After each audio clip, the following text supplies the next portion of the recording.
तो चलिए आज एक बहुत ही दिलचस्प कहानी सुनते हैं।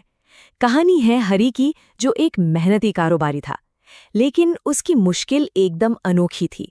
उसका एक कॉम्पिटिटर था जो मुकाबला नहीं करता था, बल्कि हर चीज की हूबहू नकल करता था। आइए इस मजेदार किस्से की गहराई में चलते हैं। तो आखिर हरी की परेशानी थी क्या? इसे सिर्फ पड़ोसी की जलन कह देना शायद आधी बात होगी। असल में हरी की मुश्किल थी एक ऐसा बिजनेस कॉम्पिटिटर जिसका पूरा मॉडल ही नकल पर टिका था। तो चलिए देखते हैं कि ये नकल और नाकामी का खेल आखिर चलता कैसे था। जैसे एक बार की बात है, हरी ने मीठे कद्दू बेचने का काम शुरू किया। वो आवाज लगाता, आइए आइए मीठे कद्दू ले जाइए। और जैसे ही लोग जुटने लगते, उसका पड़ोसी भी ठीक वैसे ही कद्दू लेकर बैठ जाता। और पता है क्या चिल्लाता? उसके सड़े कद्दू मत खरीदना, असली ताजे कद्दू यहाँ है। मतलब ये सिर्फ कॉपी करना नहीं था, ये तो खुलेआम धंधा चौपट करने वाली बात थी। अब हरी ने सोचा, ठीक है, कद्दू नहीं तो कुछ और सही। वो बाजार से एकदम ताज़ा हिल्सा मछली लाया और दाम रखा 500 रुपए किलो। लेकिन उसका जो कॉम्पिटिटर था वो तो मानो ताक में ही बैठा था। वो फौरन वैसी ही मछली ले आया और 450 रुपए किलो में बेचने लगा। और नतीजा जाहिर है, हरी के पास एक भी ग्राहक नहीं। सारी मेहनत, सारा पैसा सब पानी में। तो पहले कद्दू, फिर मछली। अब हरी के लिए ये बर्दाश्त से बाहर हो रहा था। एक के बाद एक बिजनेस फेल होने से बात अब सिर्फ पैसे की नहीं रह गई थी, बात आ गई थी इज्जत पर, आत्मसम्मान पर। और यहीं से कहानी में एक टकराव वाला मोड़ आता है। तो हरी ने हिम्मत करके उससे पूछ ही लिया, भाई तुम ऐसा कर क्यों रहे हो? और जवाब में क्या मिला? सिर्फ एक ताना। उसने सबके सामने हंसकर कह दिया, अरे इसकी छोड़ो, ये तो पागल है।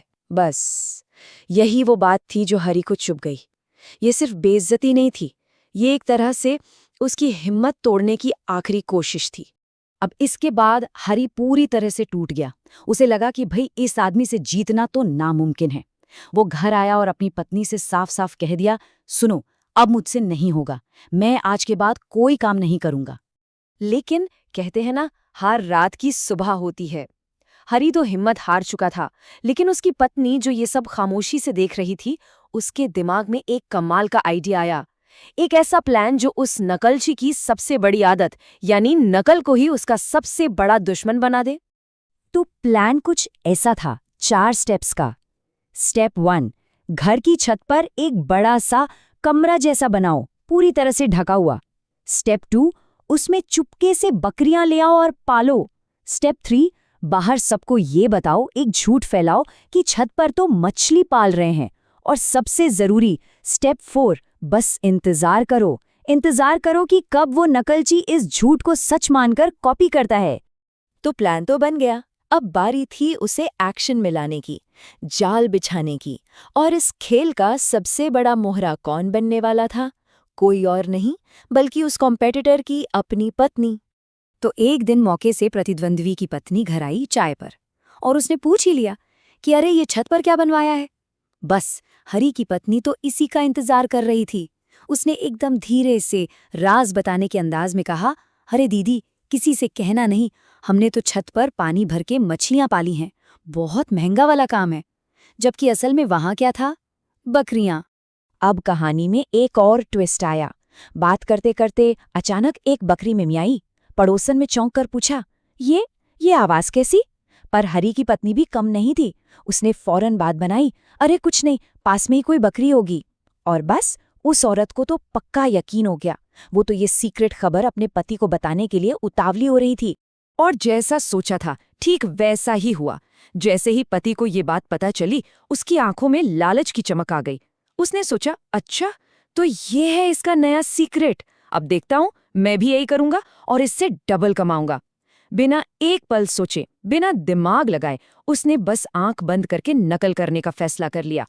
तो भाई साहब ने भी जल्दबाजी में अपनी छत पर एक बहुत बड़ी टंकी बनवा डाली, पानी भरा, मछलियां भी छोड़ दी।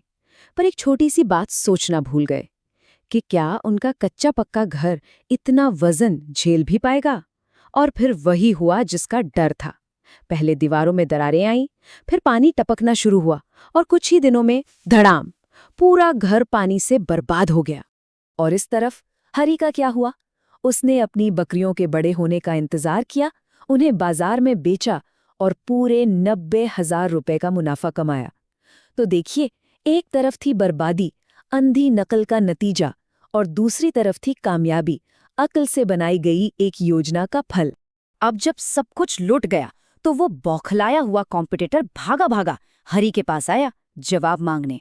और यहीं, इसी मोड़ पर हमें इस कहानी की सबसे बड़ी सीख मिलती है। जलन और समझदारी में क्या फर्क होता है, नकल और अकल में कितना बड़ा अंतर होता है।